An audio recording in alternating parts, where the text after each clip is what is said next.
IT Revision Hub එකට ඔයාලව මම අද සාදරයෙන් පිළිගන්නවා. අද මම සාකච්ඡා කරන්න යන්නේ Python ක්‍රමලේඛය පිළිබඳවයි. Python භාෂාව high level language එකක්. ඒකට අපි සිංහලෙන් කියනවා උසස් මට්ටමේ පරිගණක භාෂාවක් ලෙස.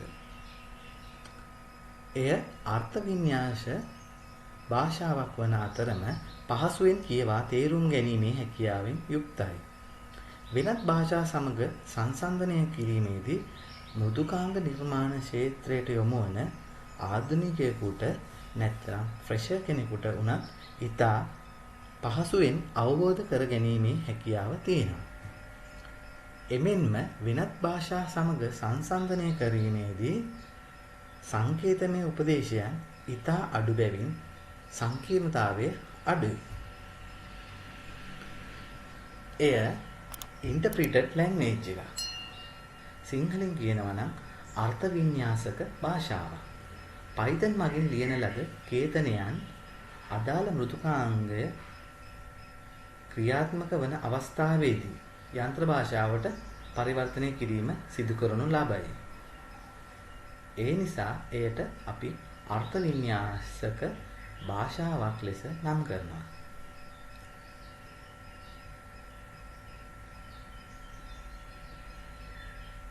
ඒ වගේම මේක ඉන්ටරැක්ටිව් ලැන්ග්වේජ් එකක්.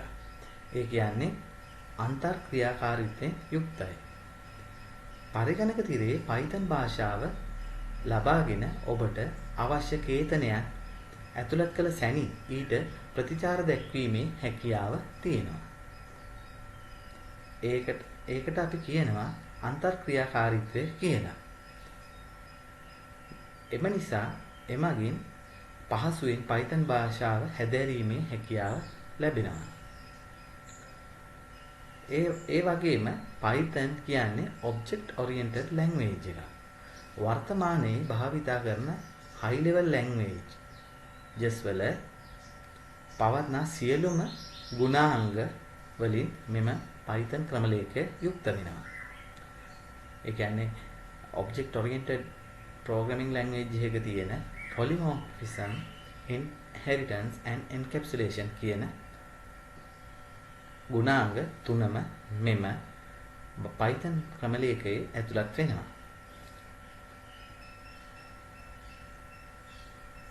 තවද software development වලට යොමු වෙච්ච freshers-ලට නැත්නම් නවකයින්ට මේ ක්‍රමලේඛය ඉතා පහසුවෙන් ඉගෙන ගන්න පුළුවන්.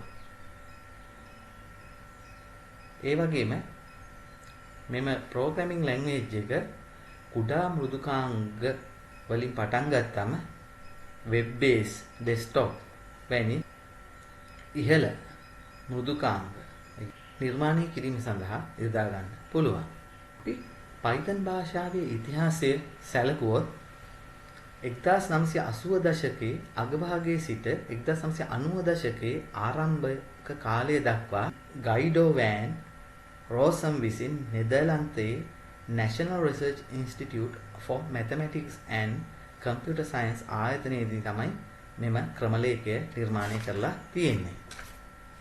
Python භාෂාව ABC, Modular 3, C, C++, Algol 68, Smalltalk and Unix shell වැනි භාෂා ගණනාවක ආభాෂය ඔස්සේ නිර්මාණය කරලා තියෙනවා. එමෙන්ම පිටපත් කිරීම සිදු කළ නොහැක. නමුත් Python භාෂාව සැකසීමට යොදා ගන්නා ලද කේතනයන් GNU General Public License යටතේ ලබා ගැනීමේ හැකියාව තියෙනවා. වර්තමානයේ Python භාෂාව ඉහත ආයතනයේ විශේෂිත මෘදුකාංග නිලධාරී මණ්ඩලයක් මගින් තවදුරටත් දියුණු කිරීම සිදු කරනු ලබන අතර එහි ප්‍රධානියා ලෙස ගයිඩෝ වෑන් රෝසන් තවමත් කටයුතු කරනවා. අපි දැන් බලමු මේ Python language එක කොහොමද අපේ පරිගණකයේ install කරගන්නේ කියලා. ඒ සඳහා අපි python.org කියන වෙබ්සයිට් එකට යනවා. ඊට පස්සේ අපි downloads වලට ගිහිල්ලා අපි Python 3.9.4 ක්ලික් කරනවා. ඇත්තටම මේ මෘදුකාංගය මෙගාබයිට් 27ක් වැනි ප්‍රමාණයකින් යුක්ත වෙනවා. දැන් අපි මේක ඩවුන්ලෝඩ් වෙනවා බලමු.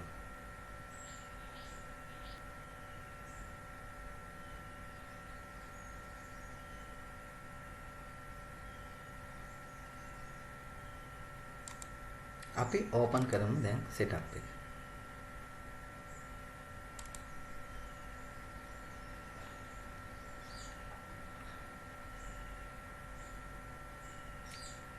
install python 3.9.4 මේක 64 bit මොකද මගේ laptop එක 64 bit නිසා අපිට පුළුවන් මේක install කරන්න default location එකට.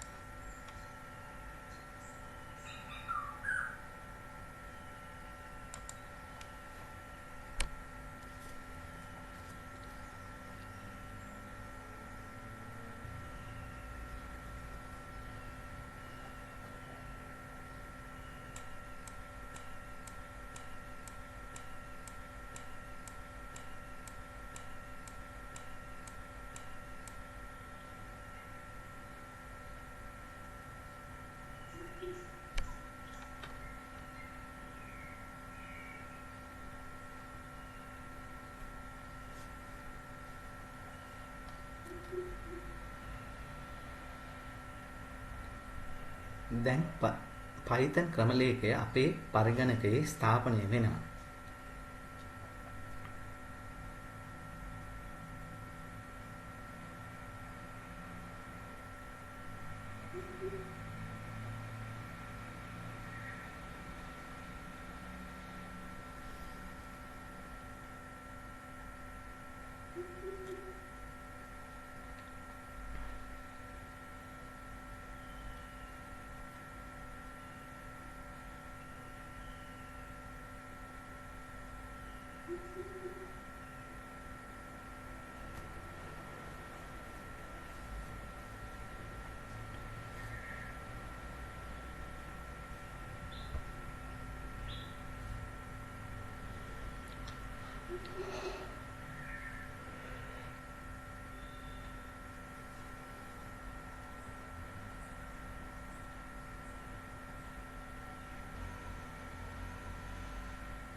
දැන් Python ක්‍රමලේඛය සාර්ථකව අපේ පරිගණකයේ install වුණා.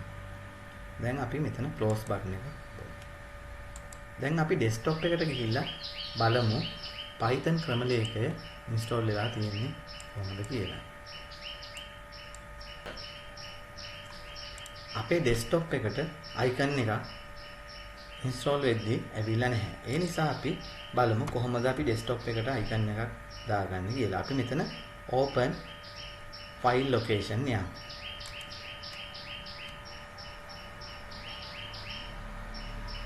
ඊට පස්සේ අපි right click කරලා send to desktop create shortcut එක බලමු. ඒ වගේම අපිට පුළුවන් IDE එක IDLE එක. يعني Python IDLE.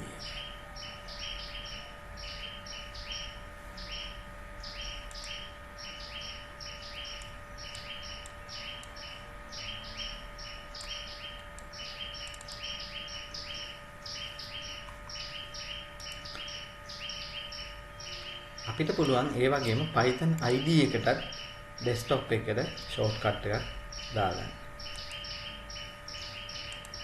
දැන් අපිට මේ Python IDE එකයි Python shell එකයි දෙකම install වුණා. අපි දෙකටම desktop එකට icon දෙකක් දාගත්තා. අපි බලමු කොහොමද Python shell එක ක්‍රියා කරන්නේ කියලා.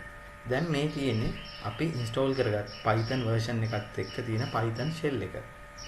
අපි දැන් බලමු program එකක් පොඩි ලියලා.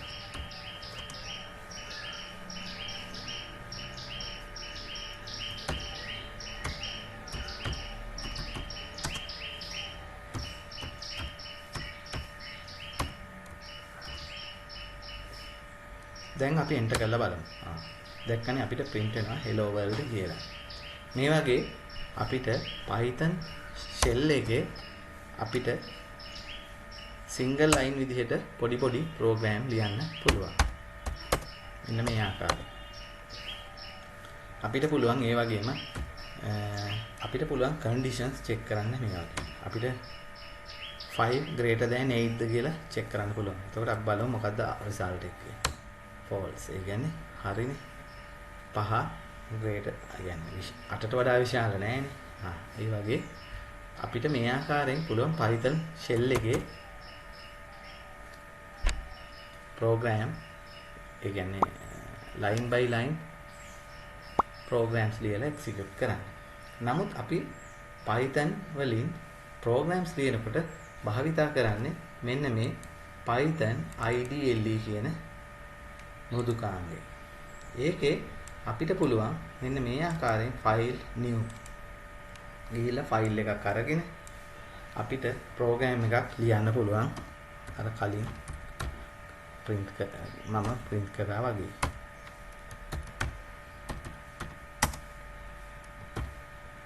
අපි බලමු hello world කියලා අපේ පළවෙනි Python program එක ලියලා. අපිට පුළුවන් මේක save කරන්න. අපිට අවශ්‍ය location එකකට. අපි D වල අපිට කැමති folder එකක් හදාගෙන අපි මේ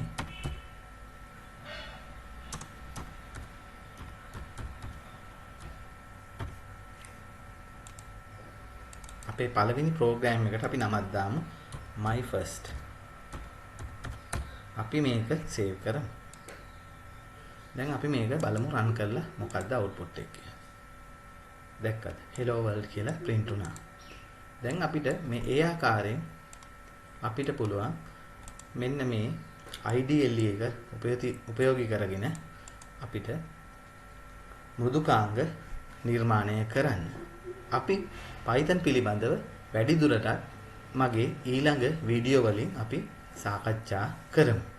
ඕගොල්ලෝ තවම මගේ YouTube channel එකට subscribe වෙලා නැත්නම් පල්ලෙහා තියෙන subscribe button එක press කරලා bell icon එක press කරන්න.